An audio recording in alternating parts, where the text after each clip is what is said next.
Bonjour et bienvenue à tous dans cette nouvelle vidéo lecture manga où je vous présente 3 4 titres que j'ai lus dernièrement, même si bon là, je dois avouer, ça commence à dater un petit peu parce que j'ai pris une petite pause, tout ça, tout ça. Bref, on revient, aujourd'hui 3 titres assez sportifs et on commence tout de suite avec Hippo saison 6, tome 21, donc le tome 130.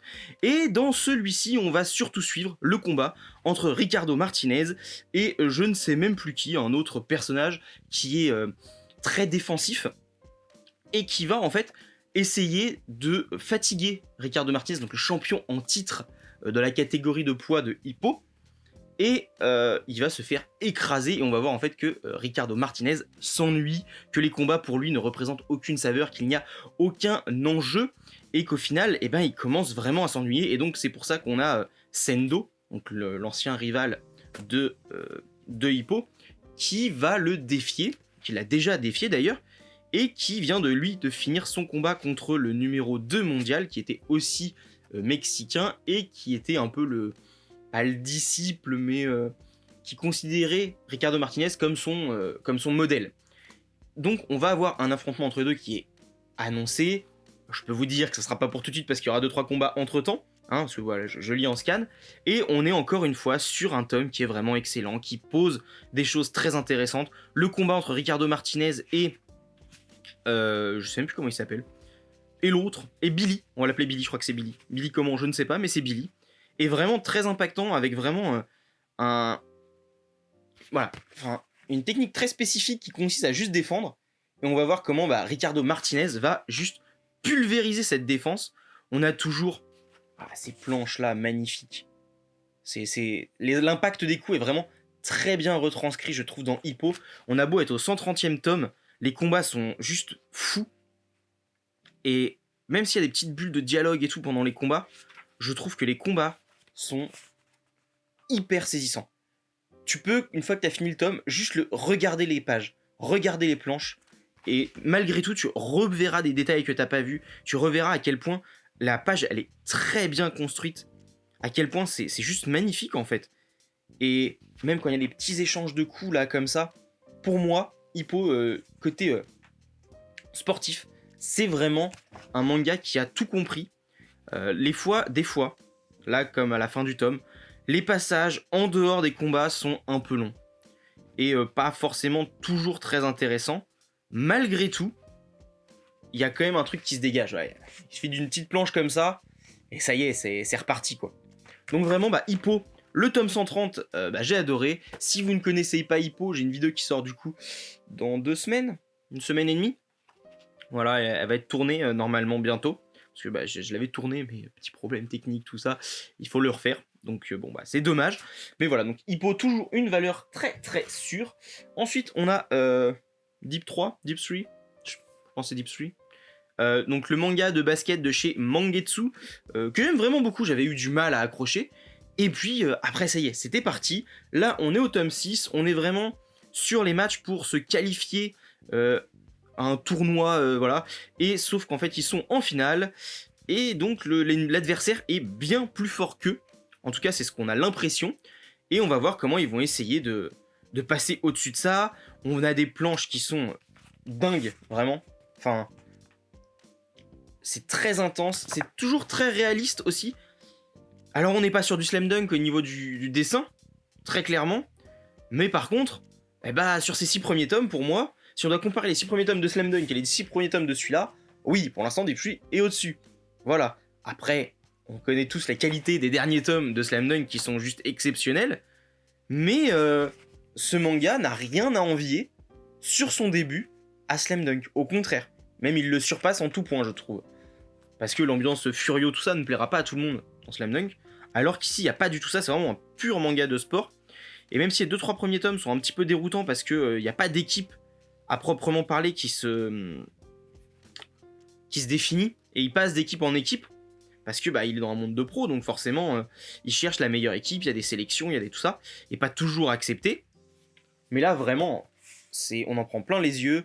Damian, du coup, qui est notre joueur qui est atteint de yips, et donc qui a du mal à marquer à part de loin, et bien lui il va devoir en fait essayer de surpasser tout ça, et dans ce match-là, il y a un vrai tournant au niveau de ce qu'il est capable de faire, et il arrive vraiment à redresser son équipe à lui tout seul.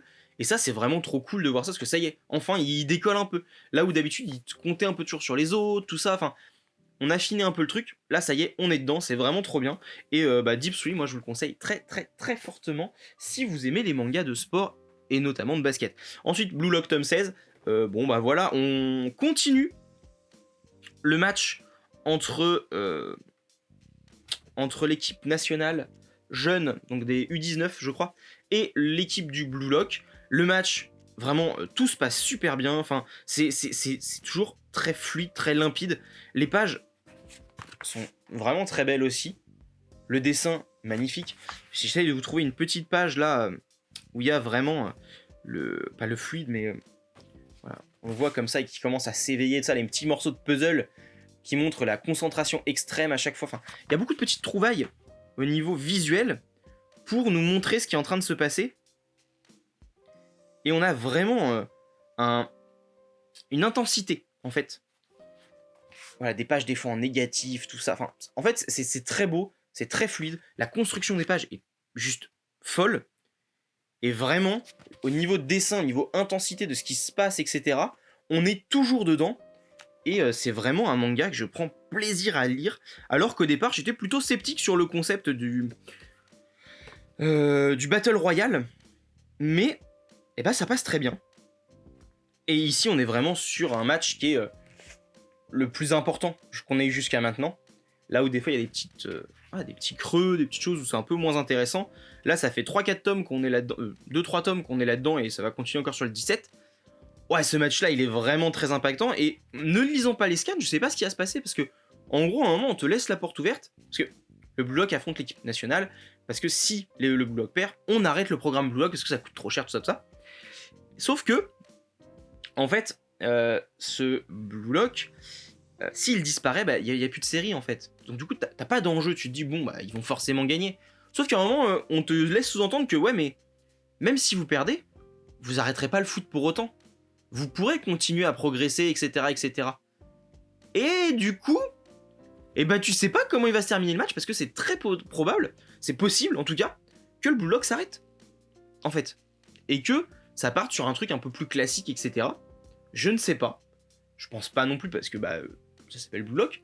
Mais en soi, la porte est ouverte. Et du coup, il y a de l'enjeu, il y a de la tension.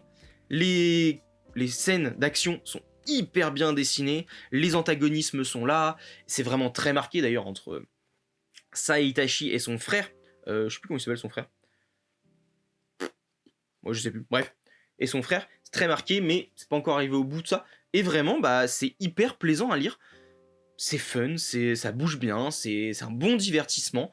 C'est pas le titre qui va te faire monter les émotions et tout, mais en tant que divertissement, en tant que shonen d'action et en tant que manga sportif, ça fait vraiment bien le travail. On est beaucoup moins dans du réalisme que bah, par exemple pour Hippo ou Deep Three, mais ce petit côté un petit peu vraiment bah, très japonais où tu vois enfin, t'as les animaux qui paraissent derrière au moment où il fait une action, etc. Enfin, tout est représenté, ils atteignent l'éveil. Enfin, voilà, c'est Kuroko Basket en plus beau.